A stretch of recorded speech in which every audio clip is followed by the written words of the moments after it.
Kia listeners, let's learn sumo. Welcome to the last episode of the year for this podcast. What a year it was. 2 Ozeki promotions, 6 tournaments, 4 different winners.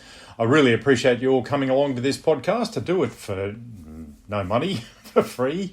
This is just a bit of enjoyment. I enjoy talking about sumo. I enjoy watching sumo, and I hope that together we can learn a little bit more about the tournaments together. I must thank my Japanese friends who provide me with some translations and a little bit of context at times. This wouldn't be possible without their assistance. So tonight, what are we going to do for the last episode? We're going to count down the top 10 bouts of the year that was in sumo over those 6 tournaments. Look, it's been incredibly difficult to keep up with a list of 10 matches out of a possible of 1,800 Makuuchi top division bouts. That's just the first division, but we'll score them lowest to highest using our ranks system in sumo. I know, look, there are many great bouts from Juryo down, and I've watched a few of them. You see some of them on YouTube, but we'll keep this to our top Rashiki in the Makuuchi division. How did I come up with the top 10? Well, I watched a lot of sumo. After finding the best matches from each tournament, I had a list of so many matches to watch. So I scored them all, and I came down to a list of 10. I gave points for excitement. I actually did have a bit of scientific effort here.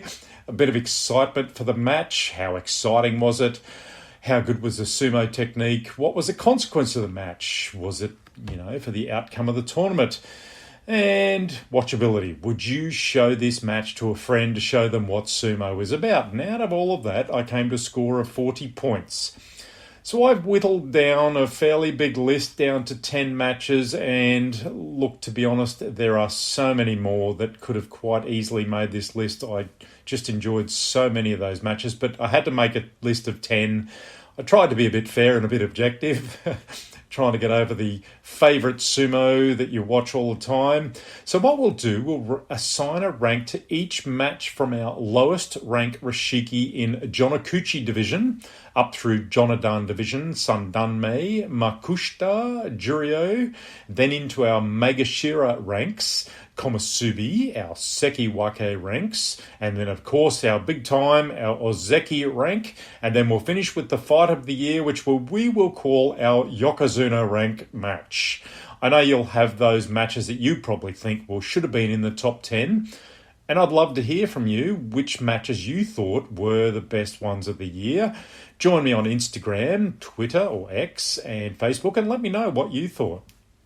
I will, after a few days, I'll post my full list of contenders and winners, including the Kimarite of the year, the Henka of the year, and then we'll go with our top 10, and I'll try to put up our replay of the Yokozuna fight of the year. Bear in mind there are some copyright issues there, and NHK are pretty brutal when it comes to knocking down those, so you may need to seek out these matches yourself. Now remember, I use the Grand Sumo app, which has replays going back a number of years. And while you can watch some of these replays for free, you get a limited number. The whole archive does require a subscription. It's a couple of dollars a month. I use this app for all my replays, and I can say it is worth the money. But if you only watch for free, and that is quite able to be done, these are the top 10 matches I would focus on. I have no connection to the app whatsoever, and I just find it great for watching sumo, particularly when I'm not able to watch live, so I can catch up afterwards. It can be difficult with some of these copyright issues. Otherwise, you can find some of these replays on YouTube, the Somoyaki accounts, Sumoyaki accounts, which is the JSA, the Japanese Sumo Association official accounts on YouTube and Twitter. So good luck finding them. I will try my best, but we may have to fight some of those copyright issues. So let's kick off with our Henka of the year. Now remember, we talked about Henkas. It's where somebody sidesteps at the touchy eye and lets the other sumo go faceplant onto the dirt. So we had some pretty good contenders for Henka of the year, and bear in mind, Abi leads the way in 2023 with 10 Henkas, resulting in 6 wins and 4 losses from those. Tobizaru, our flying monkey, he's next with 9 Henka, resulting in 5 wins. Surprisingly, or maybe not so, Midori Fuji features fairly heavily in the Henka Stakes. He did 8 Henkas this year, resulting in 5 wins. Chiyashoma, he's got the best average. He sits on 7 Henka attempts this year with 5 wins from that.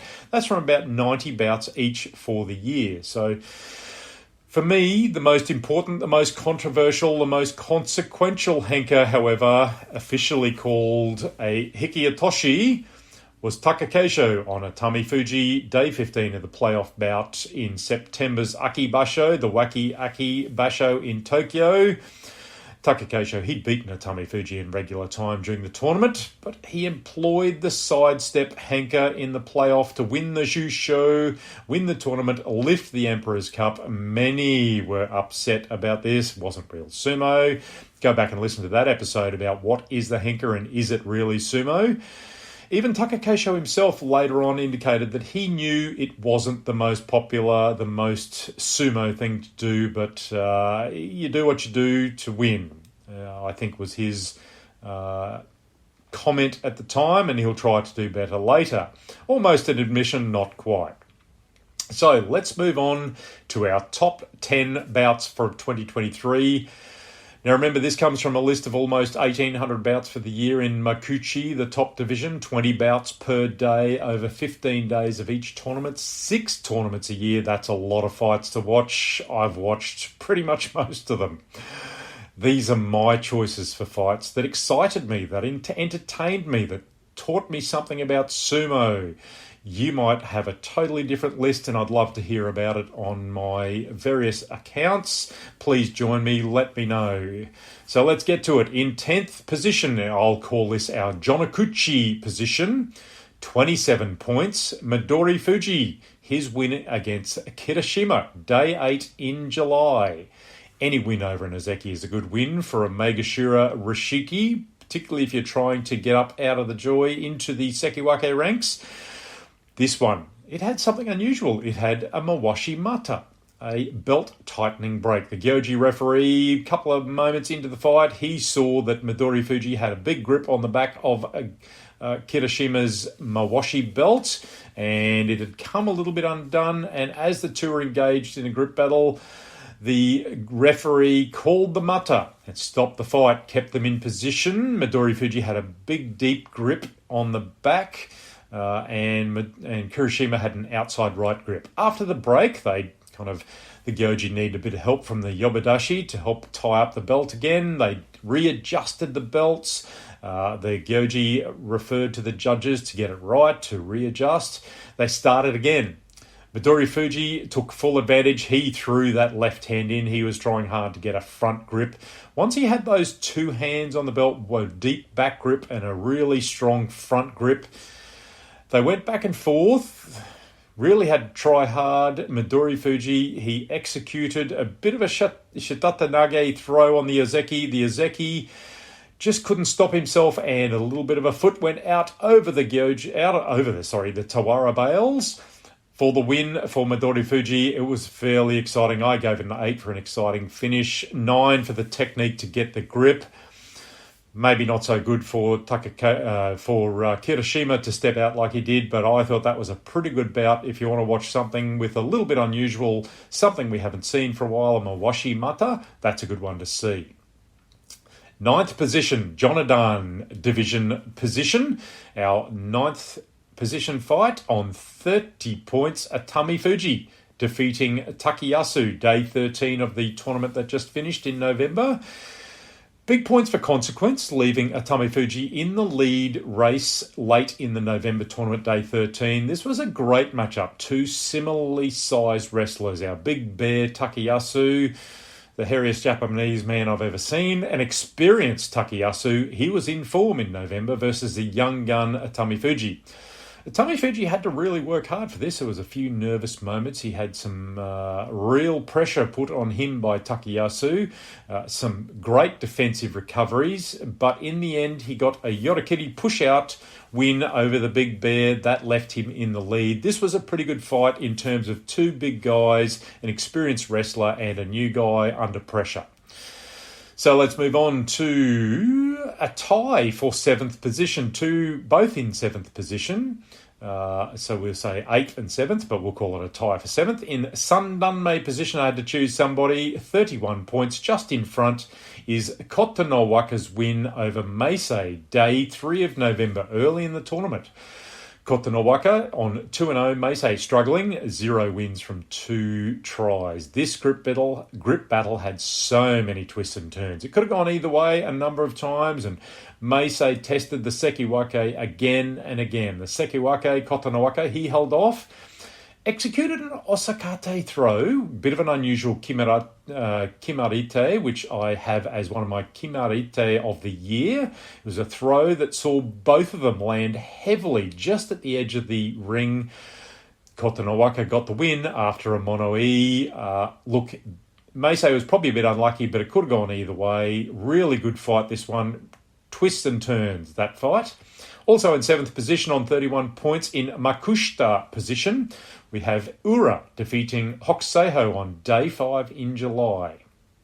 Now we know that Hokuseiho is a difficult tower of a man to beat, particularly if you let him lean on you and wear you down. Ura, one of our chaos agents like Tobizaru, does his best to prevent a leading battle. Hokuseiho got a one-handed grip, and I've criticised Hokuseiho's sumo for that one-handed grip and relying on his bulk, but that's what he had, and he threw Ura around a fair bit. Ura defended, and there was a couple of moments where Ura nearly lost it. Lots of lateral body movement, body thrusting, even trying to lift all 185 kilograms. Don't ask me how many pounds that is. That's quite a lot. Of Hokuseiho. More than once, Ura had Hokuseiho in trouble at the bails, but he used his bulk to recover. Again, Ura wriggled out. Then Ura got a rear grip and really in a fast movement got in behind and a slightly upright Hokuseiho to get in position for a kuridashi push out on the big fellow. He had to work for every part of that bout. That was a really good fight to watch, and how to defeat someone who's really big. I think Hokuseiho had many opportunities to win that fight and just didn't apply himself with the second hand. In 6th position, we have Kiribayama, now Ozeki Kirishima, defeating Tobizaru in the March tournament of 2023 by an Owatanage throw. 31.5 points out of 40 I gave that one. This was a classic match by our Chaos Agent, the Flying Monkey, against a rising Sekiwake on an Ozeki-run Kiribayama. Tobizaru, he tried everything to avoid the Sekiwake. Kiribayama stayed stable. Good balance all the way through the fight. It ended in a grip battle where the Sekiwake, now Ozeki, showed his class, and an Uwatanage shoulder throw to dispatch Tobizaru to the Shadow Realm outside the ring. Fast and exciting. Always fun to watch Tobizaru. This was a good fight. 5th position, our Megashira position on 32 points. Our Yokozuna's first fight for the year against Shodai on day 1 of the May tournament. Terunofuji taking on Shodai. Not a long match, not a grip battle, but an exercise in strength, technique, and pure Yokozuna class, as Shodai thought he had Terunofuji under pressure going back to the bails after the touchy eye. I thought the Yokozuna was in trouble. The Yokozuna proved us all wrong. He then executed what I can only say is a contemptuous Sukiyanage underarm throw, twisting Shodai over the edge at the last moment. The strut after the throw is everything you need to know. The Yokozuna was back. 4th position, Komusubi position, 32.5 points. Our Yokozuna goes down to Tobizaru, day 3 in July. Yokozuna Terunofuji came into the July tournament. Look, he wasn't fully fit. He had knee issues, he had back issues, he had an undiagnosed hip issue. It was a really good touchy eye. Terunofuji had Tobizaru under pressure, bending him back over the bails. It was a really good recovery by Tobizaru as he kept a right grip on Terunofuji's belt to save himself, and that's what did save him. Tobizaru tried for a double grip. He couldn't get it as Terunofuji kept him moving around the ring. Terunofuji tried to destabilise Tobizaru with a trip, swinging him around with one arm. Tobizaru almost went to ground, but he saved himself as his Mawashi belt front flap came loose. Nothing important came out at that point. No matter, as one of the strands Terunofuji had on the Mawashi belt of Tobizaru, it rode up his chest, on Tobizaru's chest, and that really kind of defined the fact that he couldn't get purchase on Tobizaru. It really limited the amount of grip and purchase he had to move Tobizaru around. So there are some pretty big trip attempts by the Yokozuna, but he just couldn't finish Tobizaru. He grabbed him by the back up at the rear of Tobizaru's belt, and that started to come loose. If ever you wanted a Mawashi Mata, this was the time. But no, the Gyoji let it keep going. So as the Yokozuna, Terunofuji, look, he just got slightly upright. Tobizaru sensed it for a moment and he took advantage for a quick Yorakiri push out for a gold star win. The Yokozuna was injured after this bout. There were cushions and the Yokozuna went Kyujo. He went injured for the rest of the tournament after this loss. It was a big win by our Chaos Agent Tobizaru. Really good match. Next, in our third position, our Seki Wake position on 33 points. Our Wonder Kid Rishiki Hakuoho takes on Hokuto Fuji on day 14 in July to leave Hakuoho in the running for the Yusho win. Late in the tournament, both wrestlers on 11 wins apiece. Hakuoho got an inside left and a right arm grip. Hokuto Fuji got a similar grip opposite. Stalemate in the centre, testing the patience and strength of both wrestlers. Hakuoho tried a body shove, Hokuto Fuji a leg trip, but they both held position. Hakuoho, he disengaged his grip with a big shove and got pushed back to the Tawara bales as Hokuto Fuji tried for a double-handed Nodowa neck shove. Hakuoho keeps him at bay and then gets a left body grip as Hokuto Fuji tried to press the advantage. A right sweep around the bales and Hakuoho used his strength to execute a left twisting Sukiyatoshi diagonal body throw, on the more experienced Saitama wrestler. That got him 12 wins into the lead. It was a really good win by the young guy against a very experienced Hokuto Fuji. Got him into the lead and into the last day. The last two fights are ones that I have shown non-sumo watchers to demonstrate the power, the passion, the brutality of sumo. I've watched both fights a number of times this year and I keep watching them. They're exciting, they're dynamic, they're powerful, and they're passionate sumo, and it's really hard to split them. To be honest, both of these fights could be my fight of the year, but I had to choose one. So in second place, our Ozeki ranked fight of the year. It was close on 33.5 points. Takakeisho versus Nishiki Fuji, day 8 in January. A massive Supari thrusting battle between the two top-class Rishiki as they clashed again and again and again during this fight. The force of each clash rings out in the stadium. If you watch this fight, put your earphones in, turn it up full, and listen to the amount of effort both of these guys are putting into it. It's clear for all to see here and here. You want to show power, you want to demonstrate the effort and the brutality, this is that fight. So that is a good one. Takakeisho, Nishiki Fuji, day 8 in January, number 2 position. So, what do you think my first place fight? I may have mentioned this fight before, and this is the fight that I judged all other fights this year against. It's my Yokozuna ranked fight of the year, 34 points out of 40. This is the fight that I've repeatedly shown to anyone who cares to watch. This is the fight that convinced a very good Japanese friend of mine that sumo was worth watching again. It's the disparity of size, the rank, the passion in the fight, the bit of personal rivalry that goes back to teenage school years between the two wrestlers. It started the year with a bang. It was the match I judged all other matches against. It's Ozeki Takakeisho versus Magashira 3 Midori Fuji, day 7 January tournament. It was a really good meet at the Tachiai by the 60 kilo weight difference between the two wrestlers. The Ozeki, he's a big man, the battle hamster. Our little pocket rocket Midori Fuji, he's way smaller. The Ozeki hit Midori Fuji. 3 big thrusts forced Midori Fuji back to the bales early.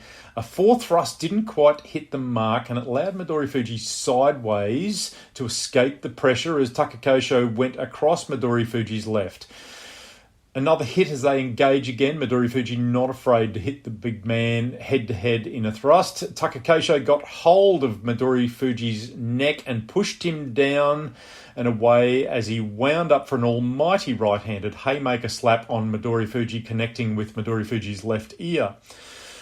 Midori Fuji tried to return serve with a right slap himself. Then he connected enough to bring a bit of a bloody nose to the Ozeki. He took a bit of paint off him. They met, they pushed away, and they faced off like 2 teenagers in a schoolyard fight. You could see the passion. Midori Fuji re-engaged with a right slap as they gripped arms. The Ozeki thrusted Midori Fuji away as he delivered another right slap attempt on the little wrestler. Midori Fuji went in with his right arm. He was looking for that classic Katasakashi throw position around Takakosho's body. There's not many wrestlers who can get themselves out of that. Shoryu is one of them, and Takakosho is the other. The Ozeki grabbed hold and at the last moment flung Midori Fuji around to his right and out of the ring, down into the first row. The crowd appreciated it.